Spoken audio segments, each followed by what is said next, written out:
Spinner వేసిన slow బాల్తో 102 మీటర్ల సిక్స్ కొట్టడం సాధ్యమేనా? క్రికెట్ చరిత్రలో ఈ ఫీట్ ఇప్పటివరకు ఎప్పుడైనా జరిగిందా?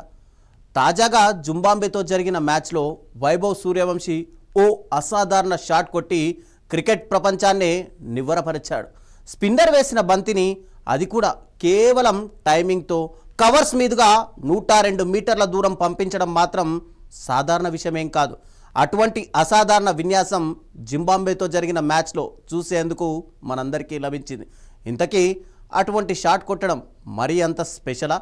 వైభవ్కు ఆ షాట్ కొట్టడం ఎలా సాధ్యమైంది? Let's watch the story.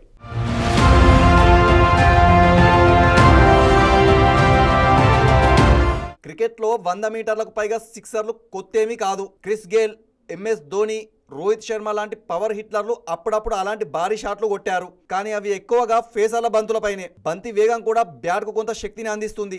అయితే స్పిన్నర్ వేసిన బంతిని అది కూడా కేవలం టైమింగ్తో కవర్స్ మీదుగా 102 మీటర్ల దూరం పంపించడం మాత్రం సాధారణ విషయం కాదు. వైభవ్ సూర్యవంశీ బ్యాటింగ్ సిక్సుల సరళి గమనిస్తే ఓ విచిత్రం కనిపిస్తుంది. కొన్ని షాట్లకు బాల్ తాలూకా ఫేస్ తోడవడం కాదు, తన భుజశక్తే అనూహ్యంగా బౌండరీలు దాటిస్తోంది. ఇది జింబాబ్వేతో జరిగిన మ్యాచ్లో కొట్టిన 102 మీటర్ల సిక్స్.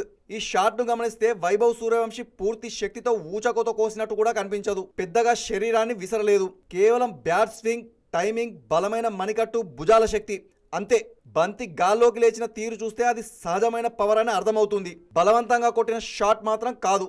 అందుకే ఈ షాట్ చాలా మందిని ఆశ్చర్యపరుస్తోంది. ఒక స్పిన్నర్ బంతిని కవర్స్ మీదుగా 102 మీటర్లు పంపాలంటే కేవలం టెక్నిక్ సరిపోదు. శరీరంలో సహజ సిద్ధమైన బలం, అసాధారణమైన బ్యాట్ స్పీడ్, బంతిని చివరి క్షణం వరకు చూడగలిగే నైపుణ్యం కూడా ఉండాలి. ఇవన్నీ ఒక 14 ఏళ్ల కుర్రాడిలో కనిపించడం అరుదైన విషయం.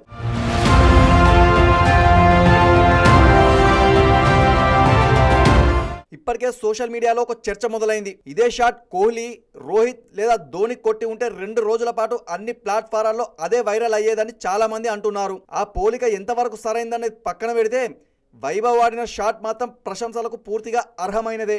మరోవైపు కొందరు మాజీ క్రికెటర్లు, విశ్లేషకులు మాత్రం మరో కోణం చెబుతున్నారు. ఇప్పుడే అతన్ని మార్చే ప్రయత్నం చేయొద్దు, దూకుడు తగ్గించమని, రక్షణాత్మక ఆట నేర్పమని ఒత్తిడి చేస్తే అతని సహజ ఆట దెబ్బతింటుందని అంటున్నారు. ఈ అభిప్రాయంలో కూడా బలముంది. ఎందుకంటే వైభవ్ను ప్రత్యేకంగా నిలబెడుతున్నది అతని నిర్భయమైన బ్యాటింగే. అదే తీసేస్తే అతను దెబ్బతినిపోవచ్చు కూడా. అయితే మరో వాస్తవం కూడా గుర్తుంచుకోవాలి. అంతర్జాతీయ క్రికెట్ చాలా త్వరగా బలహీనతలు కనిపెడుతుంది. బౌలర్లు అతని కోసం ప్రత్యేక ప్రణాళికలు సిద్ధం చేస్తారు. అందుకే అతను దూకుడు అలాగే కొనసాగాలి. కానీ మ్యాచ్ పరిస్థితులకు తగ్గట్టు షాట్ ఎంపిక, ఓపిక, ఇన్నింగ్స్ నిర్మాణం కూడా క్రమంగా నేర్చుకోవాలి. దూకుడును చంపకుండా దానికి దిశ చూపించడమే కోచ్ల అసలు బాధ్యత.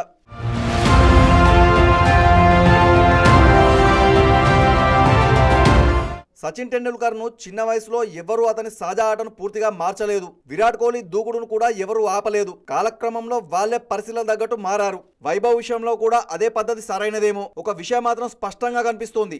102 మీటర్ల సిక్స్ అనేది కేవలం స్కోర్ బోర్డుపై మరో 6 పరుగులు కాదు. భారత క్రికెట్ కు మరో అసాధారణ పవర్ హిట్టర్ దొరికాడనే సంకేతం కావచ్చు.